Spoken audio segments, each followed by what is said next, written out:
Omnipod 5 system pod activation. After initial setup of Omnipod 5, a prompt will display to activate a pod. If you are not ready, simply tap Not Now. When you are ready, you can tap or swipe to the Pod Info tab from the home screen. A pod should be changed every 72 hours, or when the pod insulin is low or empty.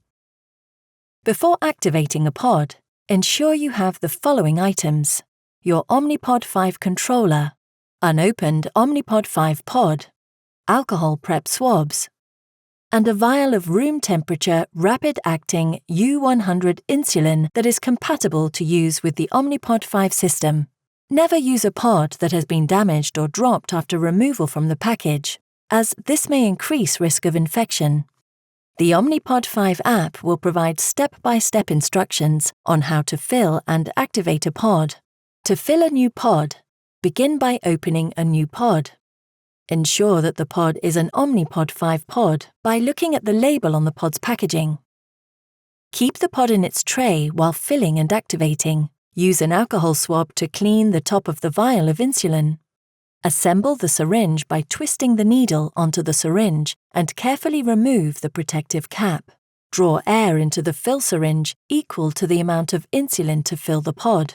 The pod must be filled with a minimum of 85 units and has a maximum of 200 units. Depress the air into the vial of insulin. With the needle still in the vial, turn the vial upside down. Fill the syringe with the desired amount of insulin. To remove any air bubbles in the syringe, with the needle still in the vial, flick the side of the syringe to make them rise to the top. Carefully push any remaining air bubbles back into the vial. Remove the needle from the vial. Locate the fill port by following the black arrow on the underside of the pod.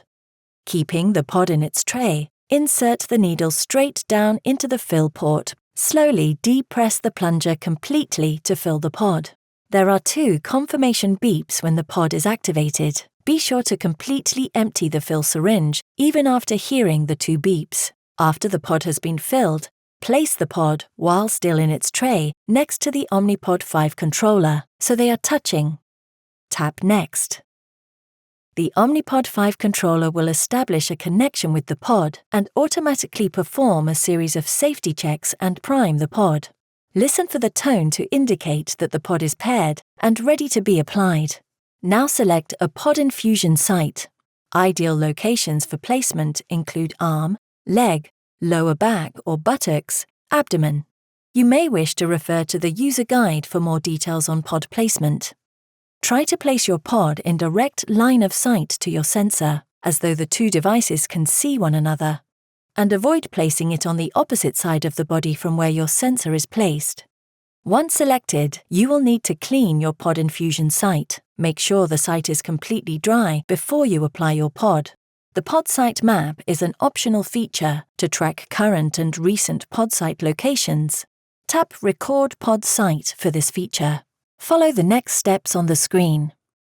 Remove pod needle tab and confirm that the cannula is not sticking out. Remove the white paper backing. Make sure the adhesive is clean and intact. Apply the pod to the selected site. Run your finger around the adhesive to secure it. If the pod was applied to a lean area, gently lift the skin around the pod. Tap Start to insert the cannula and begin basal delivery. Confirm that the pod is securely attached to the body. After insertion of the cannula, check the pod and infusion site. Look through the viewing window to verify that the light blue cannula is inserted into the skin. Verify that the pink color is in the area indicated on the top of the pod. Tap Yes if the cannula was properly inserted.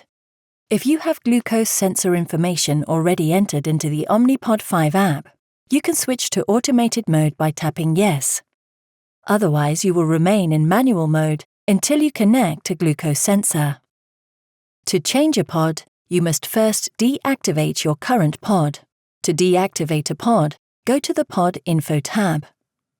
Tap Change Pod and follow the on-screen instructions to deactivate your pod. Remove the pod slowly to avoid possible skin irritation.